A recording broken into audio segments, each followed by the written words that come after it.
Хэдүүлээгийн нийгэмд яг үүндээ хамгийн супер хүмүүсүүд нь хинбэ гэхээр надад бол багш нар санагддаг. Багш нар. Гэтэ сайн багш нар шүү. Сэтгэлтэй. Яг ажиллаа сэтгэлээсээ хийдэг багш нар. Гэтэ даанч тоосон дарагдсан. Хинч тоодгүй. Сурагч нар ч тоодгүй, нийгэм ч тоодгүй, зах зээл ч тоодгүй. Тэгэхээр би бол юу гэхээр буцаад багш гэдэг мэргэжлийг секси болгоо л да. Багш гэдэг мэргэжлийг одоо зүгээр төсөөлөе те. Бичлэг явж байна. Амар гоё хаус, байр те. Орцоос нь гарч ирж байна. Пижак өмссөн. Нүүр нь гаруулахгүй шүү дээ. Талтакал гар дээр яасан чи амар гомтэй цаг, амар гоё машин руу сууж байна. Ямар мэргэжилтэй вэ? Ямар ч хүн биш дээ Монголд байгаа. Багш гэж хэлсэн.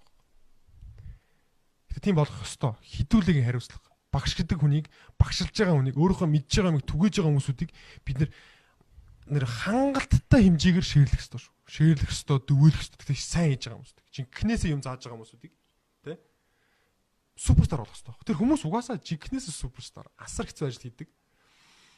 Хамгийн чухал ажил хийж байгаа. Ирээдүгээ бэлдэж байгаа.